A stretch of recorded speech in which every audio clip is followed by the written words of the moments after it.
Okay, Tom Gardner, tell me about growing up in the South. Well, I grew up in the South and in the Navy. My parents were both from Western Kentucky. I was born in New Orleans, but we moved around a lot, as military families do. So I lived in Florida for 5 years, Panama for a couple of years, and then my high school years were actually in South Jersey before I moved back to Charlottesville to go to school at the University of Virginia. Do you think that the moves made you a little more resistant to the ambient attitudes, racial attitudes of the South, or you didn't seem to, you openly defied them? Well, I think so, and the Navy, which the military, had desegregated. So I'd go to the swimming pool. There'd be black kids at the pool. I'd have friends on the base, and then I noticed they were taking the bus a lot further to go to their school in Green Cove Springs, Florida, where we were, than I had to. And that was sort of my first realization that things did not seem, equal. So I think that the contrast between the Navy life and the civilian life outside in the South, not there wasn't also racism in the Navy, but that and moving around and meeting different kinds of people from different places, I think did help sort of open my eyes to more than maybe if I'd just been in one small town my entire life. And what years were these that you were moving around the South now? So this was, 55 to 60, I was in Florida, North Florida, Green Cove Springs. Did you get any sense there of an ongoing or incipient civil rights movement? Yeah, I was young, but we had some indications. A friend of mine and I made a mistake of going to the movie theater in town and going up in the balcony, because we always sat in the balcony on the base theater. And a sheriff came and thought we were a civil rights demonstration. It's a couple of 12-year-olds who just didn't know any better, because the balcony is reserved for blacks and downstairs for whites, and called our parents, and they explained that we were just a couple of dumb kids that didn't know what we were doing. But we were aware that there were things going on in St. Augustine. There was a wade-in at the beach. There were those kinds of things, which I learned more about later as I was older. But it was certainly, there was tension in the air around race, and you sensed it even at that age. Was there any if you could describe your family's attitudes towards race? My father was very liberal. I'd say very well-read, educated. My mother, less so. Her family was a poor white family in rural Kentucky who, I think they sang it. She and her sisters were the choir at the church, and then the Klan had a rally outside of town. They wanted somebody to sing. They would go sing. The guest girls would go sing wherever anybody asked them to. But obviously their parents didn't think anything about it. And whereas my father's father had helped run the Klan out of town when they tried to organize in Bardwell, Kentucky. So there were those differences. And what then drew you into the civil rights movement? I think when I lived in New Jersey, that was 60 to 64. So there was, every night on TV, there was the Birmingham demonstrations. There were fire hoses and dogs, and it made me feel kind of ashamed of being a white Southerner. I was also the only white Southerner in my high school, and I think that's when I lost my Southern accent.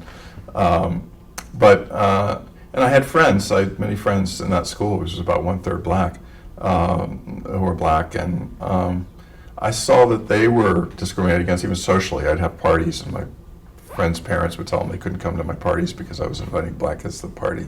So I learned racism was not, firm Mason-Dixon line phenomenon.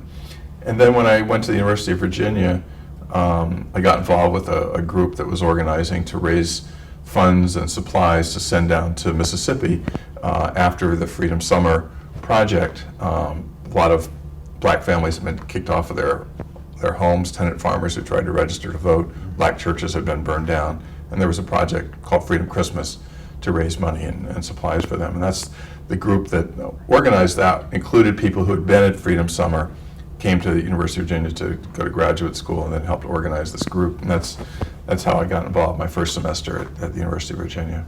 Okay, and Tell me more about Freedom Christmas. Did you go down to Mississippi, or did you just organize? I did not. I was just part of the group that organized to raise funds, and we got together a trailer full of supplies. Some students came out and wrote KKK on the side to sort of vandalize it, and there were only, I think there were 8 black students at the University of Virginia at the time, it wasn't easy coming out for civil rights as a white Southerner, but it was much harder for them, I think, to be on that campus then. When it's changed a lot over the years, but '64 there were still quite a few racist Southern gentlemen who did not want their traditions disturbed by desegregation. Did you ever feel any reprisals or any problems for when you started working for that? Well, I remember we had a conference. Our group worked with black and white students across the state to organize a civil rights project, kind of modeled on the Freedom Summer, modeled on SNCC work around the South. It was a combined SNCC, SOC, Southern Student Organizing Committee, and Student Nonviolent Coordinating Committee project in the southern part of Virginia. It's called Southside Virginia. And we had a conference of all those different folks from different campuses. And John Lewis, who had just been beaten on the Edmund Pettus Bridge in Selma, came to the conference with a bandage still on his head. We had a little sort of social gathering that night, and the word got around, I guess, where we were. We had no phone in this apartment we were in. There were about 200 or 300 fraternity guys and, racists outside saying they were going to string us up. And we all had to spend the night in this little 1-bedroom apartment because there was no way to get out, really, safely. So there were some of those kinds of instances. But I was trying to decide whether I was going to go to the Selma Montgomery March. And when John Lewis showed up, made this trip to come be with us at this conference with his head still bandaged, I thought, the least I could do is organize a group. We got the train that came down from Boston. They said if we got enough people in Charlottesville, they would stop in Charlottesville. So I set about trying to organize that group, and we got on the train and went down to the last part of the Selma Montgomery March, the march into Montgomery. And those kinds of things. I mean, I carried a sign that said, "All eyes are open or opening to the rights of man," Thomas Jefferson. University of Virginia is big on Jefferson quotes. It was on one of the archways as we walk around the grounds. And the dean called me and sort of chastised me for representing the University of Virginia in the Montgomery March, which I thought they should be proud to be represented. But so there were these little threats that never really materialized. And by 1966, I was so engaged sort of full-time in the movement that I dropped out of school to. Well, let's go back. Tell me more about marching from the last part from Selma to Montgomery. That was really inspiring. I mean, that was, I think, my first time sort of just being immersed in that stream. I was talking to somebody the other day about kids today in college who feel concerned about social issues. It's hard to kind of figure out where to plug in or how to do things. In those days, there was a stream, and you kind of just had to step your foot in it, and you could get swept along because it was a mass movement. And I think that marching in that march, with Harry Belafonte was next to me for a time, in his overalls, and just marching through like the black sections of town. Years later, I would be a reporter in Montgomery and sort of reflect back on those days. But just seeing the faces of the kids on the porches that came out, and just seeing them watch, thousands of people, black and white, and all religions, and just marching for their rights into Montgomery with the state troopers and guard all up there in the buildings, and then the rally at the end with King and all the speakers, and it was just it was inspiring. I mean, I was in then. There was no question. Now, you tell me about what you call SOC, the Student Southern Organizing Committee. Yeah, so the Southern Student Organizing Committee kind of grew out of some white Southern students on predominantly white Southern campuses who worked with SNCC, including some of the sit-ins in Nashville, and Greensboro and other places, Emory. There were 2 or 3 students on each of these campuses, feeling quite isolated. And some of them participated in the Freedom Summer Project. But in late '63, or I guess it was around February '63, there was a meeting of a number of these students coming together, and that's where the idea came up of trying to get an organization that would bring us together. And by spring of '64, SOC, the Southern Student Organizing Committee, was formed at a conference, about 45 students from about 15 different campuses.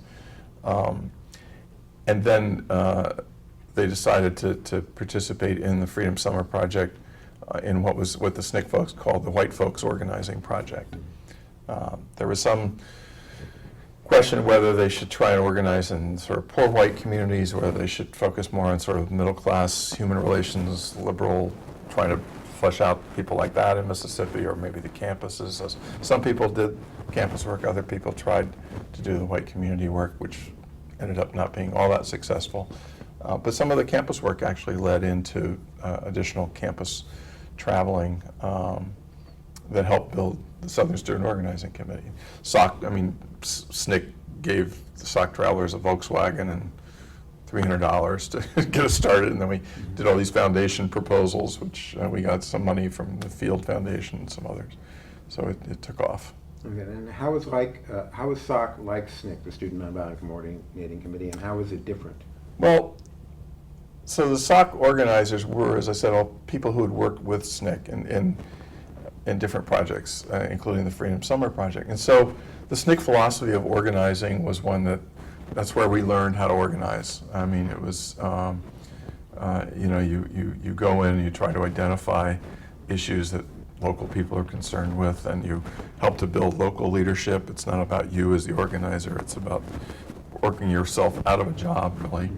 And so I think in that sense, and also the politics of SNCC and the politics of SOC were very similar. I mean, I think, one historian described us as the South's version of the New Left. And as SNCC moved more toward questioning U.S. foreign policy in Vietnam, so did SOC people. So we were within, if you describe the movement as large as from the sort of Urban League, NAACP, Human Relations Councils, to SOC and SNCC, we were definitely on the left. I may have done that wrong, but we were certainly on the left of that movement. And within that movement, there were certainly tensions around things like taking a position on Vietnam, for instance. So we were like that on many of the political issues. And we developed very strong personal relations because, at least for the people in the sort of early generation of SOC, I say generation, it lasted 5 years, but those 5 years felt like 50 to us back then. Those who came along in the sort of the early days of SOC had the experience in community organizing or working with SNCC. And so we had close personal relations with SNCC throughout, really, and worked together in various desegregation efforts and anti-repression efforts when SNCC people were being attacked by local police, red squads, and the FBI. Cases would come up, all kinds, they'd come up with all kinds of trumped up charges and stuff, and SOC people were involved in that defense work. Orangeburg, South Carolina massacre, SOC really kind of took the lead in organizing phone campaigns and to put pressure on John Doerr at the Civil Rights Division of the Attorney General's office to intervene, pressuring, calling the police department, letting them know we know they have Cleve Sellers in jail and they better not do anything to him. It's putting that kind of attention. So we continued to work closely with SNCC, but SNCC by '66 decided they needed to organize back on mostly to the black campuses to recruit people into the community work. So we kind of backed off from the black campuses and gave them our contacts there and focused on the predominantly white campuses. And we had a predominantly white staff, not completely white, but those were we were the travelers going around to all those campuses, giving talks, organizing sessions, helping set up chapters, and still connecting those students then to the overall movement. Okay. You mentioned a sock project in Southern Virginia, organizing in a Freedom Summer manner. You come into a town like that, nobody knows you. What do you do first? Well, that's a very good question, because by the time I got involved, some people had already made connections with a local organizer there. And so the first thing was just identifying who are the local sort of civil rights leaders. Not every one of them would have welcomed people coming in from the outside, but someone involved in that organizing work initially found a man named Nathaniel Hawthorne in Victoria, Virginia, who was very excited to have students come in. I think, seeing the Freedom Summer and seeing the attention that Freedom Summer got might have encouraged him to think, this is how we're going to make things happen here. The old stayed plodding along ways weren't going to work. An infusion of young energy, black and white students from around Virginia.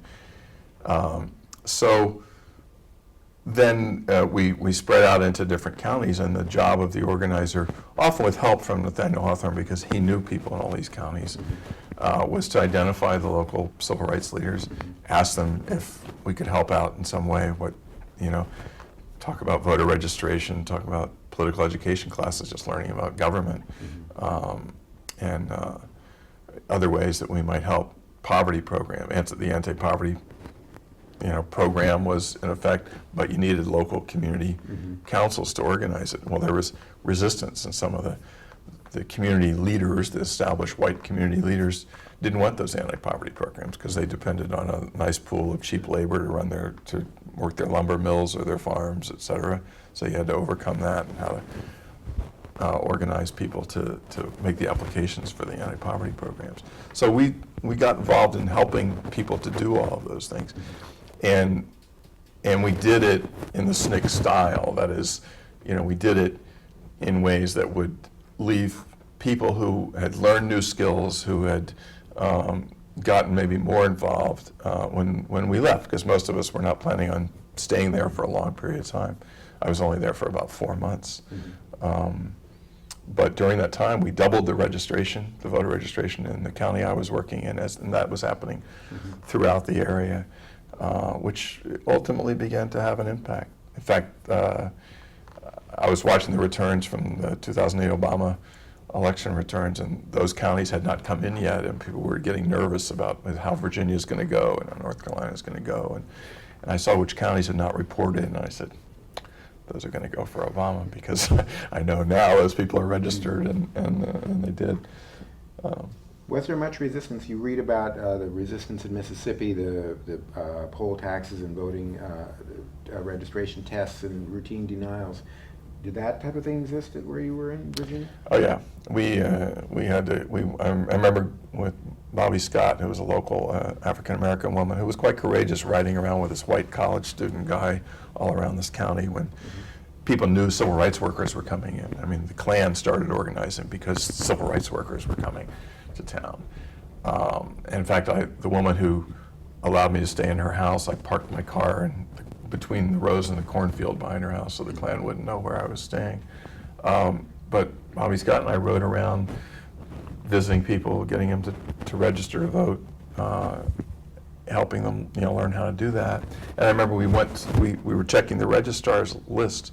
We had to go to this guy's house, and we go back into his kitchen, and he put the bottom drawer, and he pulled, here's the voter list. And we start looking through it and writing down names. And with her local knowledge, we found, 50 to 100 names of dead white people who had been voting consistently for years. So, you had to build up all this evidence, because to get under the Voting Rights Act, which had passed in 1965, you had to present evidence of discrimination, of resistance to black registration, but also these kinds of illegal shenanigans to get the Justice Department to intervene and monitor the next election or the next registration process. So that was part of what we were doing, was gathering that evidence. And what kind of resistance to black registration did you meet? That, in my county, the main issue was just hours. It was just like, in this case, we had to go to this guy's house to register. They had, 2 to 4 on Thursday afternoon was when you could register. And it wasn't that they cared so much that reducing the hours would reduce white registration, because that was all socked into the system, and it was inconvenient for white voters as well, but everybody kind of winked and knew that it was really about making it inconvenient for the new voters, the black voters, to come in. So that was the biggest problem, really, was trying to get with people's work schedules and trying to get people there on time. Once we were there, that we didn't have the same sort of literacy test or the stuff you see in the movies about counting beans or jelly beans or whatever, with me standing there, particularly taking notes, they kind of knew that they had to go by the law. Overall, why was it so important to have Southern whites separate in their own separate organization? Why not just have a bunch of Southern whites in SNCC? Well, there were Southern whites in SNCC, and as well as Northern whites for a time. It's kind of a complicated story, because and it's not clear that we made the right decision. Ann Braden of SCEF thought we made the wrong decision. She felt that SNCC should have remained an integrated organization, and that we should have just done all that campus work under the guise of SNCC. I think initially the SNCC folks thought it was a good idea for SOC to organize the campuses, because they weren't interested in organizing the campuses at the point that SOC got organized. Later, when the Black Power movement began in sort of '66, it was more of a racial division of, you guys organize the white campuses, we'll organize the black campuses and the black community.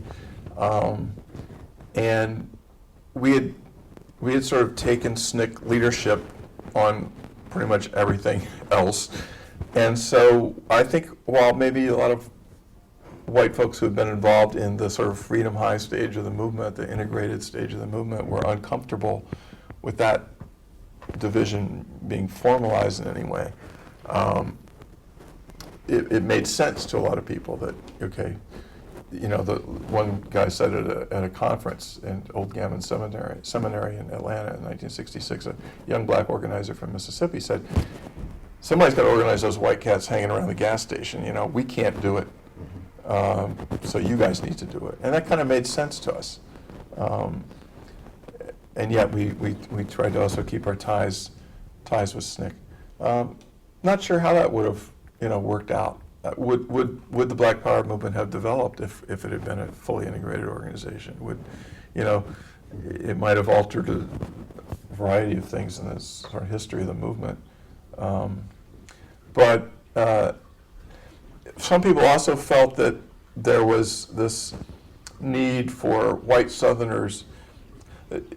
Many white Southerners who became sort of really disgusted with the racism of their area left. They just would go to New York or California or, leave the South.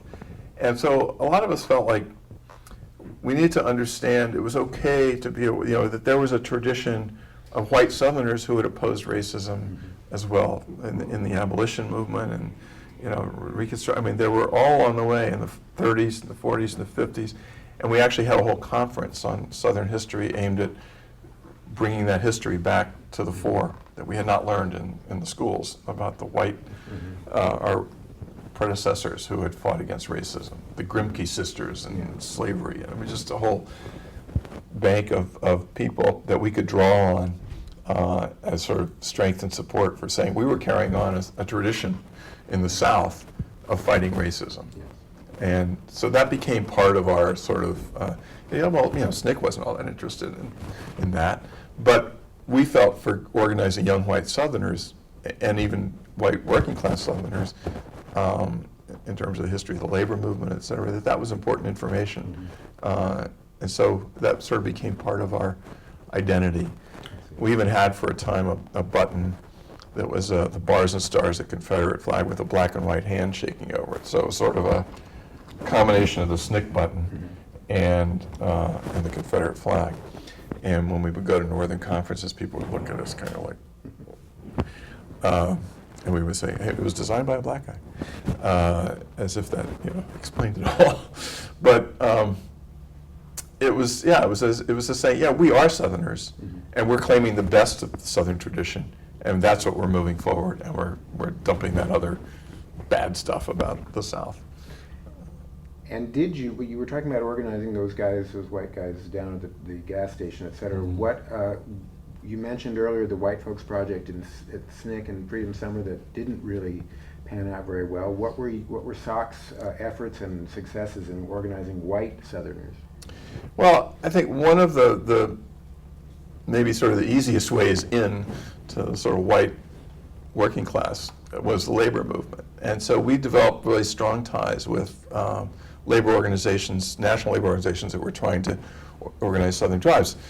You drive through Holyoke, you drive through lots of places in New England with all these empty warehouses, is in part because the textile industry, moved south and to bust the unions and to exploit cheap labor. So the textile industry in North Carolina was one place where we organized, worked with Textile Workers Union of America. And students got involved in organizing in their areas, whatever local labor things were going. So that was one way that we sort of did that. There were projects organizing in the poor white communities as well, Durham, North Carolina, a few other places. Harry Boyd was very much involved in that Durham project. But I'd say it was more around labor. There was a wildcat strike in Blue Ridge, Georgia against Levi Strauss.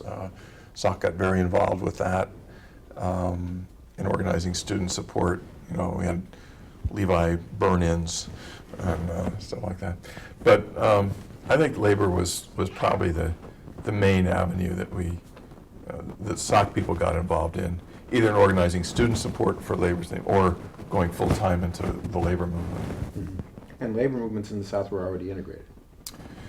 Well, yes. I mean, you had the old craft unions, which, took a long time to desegregate everywhere, not just in the South, because they were based on family connections and, et cetera. But the union movement in the South finally figured out that if they didn't organize on an integrated basis, they were never going to be able to, you'd have strike breakers coming in, and you'd have, and there were some just very, very good organizers like Peter Brandon of Textile Workers that came down, industrial union organizers who got it and really promoted integrate. I remember at one meeting at a union meeting, and it was a Cone Mills organizing drive in North Carolina, where this white guy got up and said the Klan had counter-picketed against the union, and he said he renounced his old Klan membership and said, that's the company Klan. They're not for us. They're for the company. I got more in common with Joe over here, pointing to a black textile worker, than them, and we got to stick together. And you had these kinds of revelations that I remember a poultry worker. I was in a meeting with it's a project that some of the former SOC and also the Southern Conference Educational Fund people had worked with in the southern Gulf Coast area. They'd work with pulpwood workers, also with poultry workers. And I remember there was this guy sitting in this meeting, and he was so angry. He was a white guy.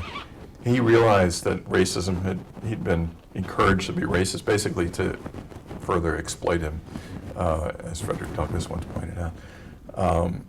And he was so angry about that once he kind of discovered that he was ready to go wring the neck of some boss or foreman or something like that.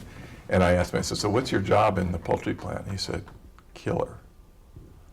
His job was slitting the throats of the chickens as they came down. So I was a little worried, and I said, it's collective action is much better than slitting the throat of the boss. What ultimately happened to SOC? Well, it grew from 64 to 69. It became a membership organization in 66. It had, I think, at least 50 chapters. It had pretty good growth, but it grew there was sort of a separation between sort of regional SOCs and SOC chapters and the central office in Nashville. And so what happened to SOC ultimately was the splits in the New Left in SDS sort of washed down to destroy SOC. But SOC was already kind of weakened, I think, a little bit by the nature of its organization. It really didn't have clear kind of ideology, and we weren't so interested in ideology. We were interested in what to do tomorrow and how to organize, I was saying, bricks are coming through your window. You don't really have time to debate the 30s or Trotsky and Stalin. You just sort of figure out what to do about what's going on outside. So, but that was a glib excuse for us not really being able to counter some of the stuff that was coming down from SDS with the divisions between the Maoists and the Trotskyists and those. And so we became part of the power struggle in SDS, and the move was made to move SDS into the South, and they decided to do that they had to destroy SOC. So and they converted some SOC organizers into that frame of mind. So there was a meeting in June of '69 in Mount Beulah, Mississippi, where the vote was taken to destroy SOC. And shortly after that, McClellan's Senate Subcommittee on Intelligence subpoenaed all of SOC's records. So in order to prevent all the membership lists from going to the Senate, to the McCarthy-like committee of the 60s version, folks just gathered up all the records, all the documents, all of the membership list, and went out and had a big bonfire. And so SOC went up in smoke, actually, at the end of '69. And SOC had by then was working more on anti-war than it was on civil rights, or were they? Yeah, I mean, it was, SOC chapters took on the desegregation effort at every campus. I mean, when I went back to the University of Virginia to finish, for instance, '69 to '71, the athletic teams were still all white. And I was writing a column for the student newspaper, and I caught the athletic director saying they had not been given the green light from the Alumni Association to desegregate athletics, and I exposed that, and we had a big thing around it, and then we broke that barrier, and Ralph Sampson went on to a great NBA career. So there were those kinds of local efforts going on all the time around civil rights efforts. There were academic freedom and civil liberties fights on all these campuses because the administrations were trying to prevent us from doing anything. So we had those battles going on, the labor fights. So you had a lot of other political activity, but certainly the war and the draft became, between, I'd say, '67 and '69, a big part of what SOC was doing. You wrote, when asked about the civil rights, what it meant to you, you said, what it meant to me was everything. Can you explain that?